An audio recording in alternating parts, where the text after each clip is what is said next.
Moffat s'est enfermée dans un studio pour bricoler Ma, son 5e album. Sur cet album, elle a tout fait. L'écriture, la réalisation, en passant par les arrangements. Un projet fort ambitieux, à l'image de l'artiste. Rencontre avec Ariane Moffat. En vivant ces expériences-là à l'extérieur en anglais, je réalise que finalement, pour le français, c'est ce qu'il y a de mieux parce que j'arrive avec mon identité culturelle, la langue française, puis ça permet de partager ça au lieu de rester dans son coin puis d'attendre les attaques.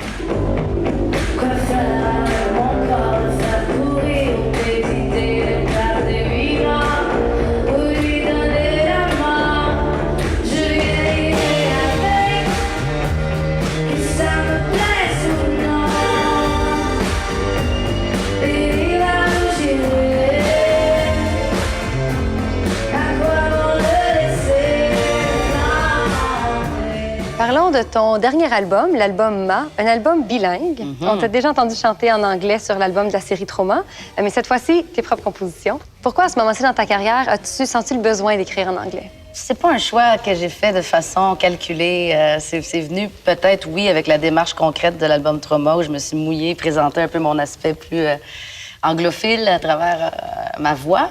Et ensuite, je suis arrivée en studio. Quand j'ai commencé l'album Ma, j'étais plutôt en recherche et création. J'avais envie de mieux connaître mon équipement, d'aller travailler à mon atelier, un peu faire du 9 à 5, tout ça. Puis là, j'ai commencé à écrire des chansons.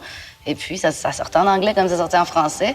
Et j'ai décidé d'écouter ça, d'aller au bout de cette espèce de démarche qui est un peu géographique aussi. J'habite dans un quartier bilingue. Je vis d'une langue à l'autre un peu dans mon environnement et tout ça. Alors, j'ai décidé d'écouter ça. Puis finalement, ça devient un objet quand même original. J'ai pas entendu tant que ça des albums où ça passe d'un à l'autre comme ça. Puis c'est comme ça que j'ai laissé aller cette démarche plutôt artistique, finalement. Un peu un reflet de ce que tu vis. Oui, exactement. Ouais.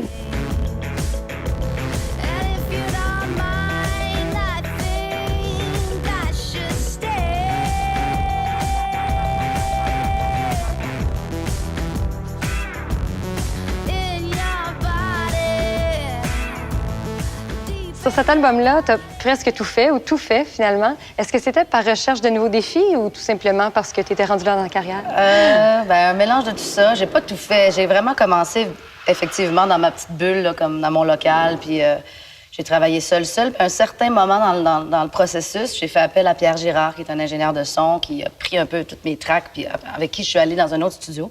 Et puis, ensemble, on a vraiment beaucoup collaboré à partir de ce moment-là. Mais oui, j'ai joué pas mal tous les instruments. Il y a un mélange de mon envie de peut-être un peu me prouver que je suis capable de réaliser un album. Si je veux le faire pour d'autres aussi, je sais que je peux le faire. Il y a beaucoup de sonorités électroniques sur cet album-là. Est-ce que ça a été naturel ou un choix vraiment réfléchi? Encore une fois, c'est assez au niveau de l'instinct que ça s'est passé. Puis des fois, je rigole en disant que c'est peut-être parce que, vu que j'étais toute seule, mes machines étaient près de l'ordi, puis c'est comme ça que ça s'est passé.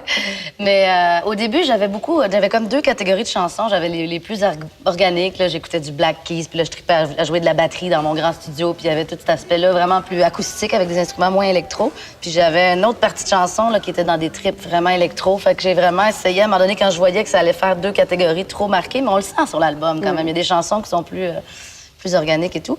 J'ai essayé d'enrober ça, d'aller créer une homogénéité là-dedans, mais c'est tout pas mal instinctif. J'ai le problème d'aimer beaucoup de choses puis d'être polyvalente, fait qu'à un moment donné, je me ramasse avec beaucoup d'éléments sur le même album. Mais... Trop de talent? Peut-être la capacité de faire des choix aussi. Hein, je veux tout, il venait de quelque part. Alors, ça fait en sorte que il y a beaucoup d'éléments différents sur un même disque.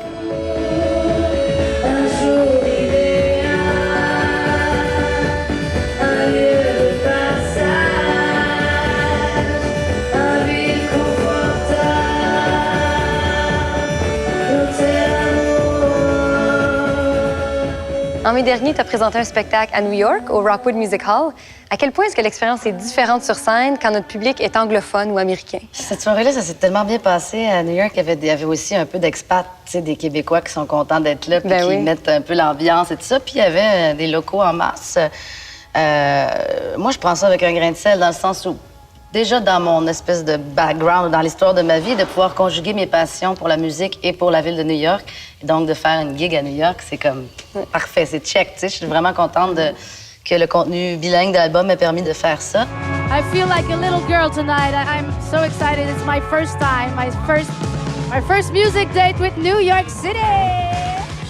quand tu es dans une disposition, je vais pas tomber trop dans l'énergie, là, mais je veux dire, Quand t'es ouvert. Quand t'es ouvert, Ouais. puis que les gens sont ouverts, puis qu'ils ont envie d'être là, c'est pas une question de langue. Fait que je me retrouve là, puis je joue avec ça, le côté francophone. Pour eux, il y a quelque chose d'exotique aussi. La même chose pour quand je viens ici, quand je suis allée jouer à Toronto, ça devient comme, tu sais, il y a les Franco-Ontariens, il y a des Québécois, il y a des Torontois, ça devient presque drôle, tu sais, je passe entre les chansons de l'anglais au français, je joue avec ça, puis ça fait des expériences uniques. Ariane Moffat, merci beaucoup. C'est à toi, ma nouvelle amie. Oui.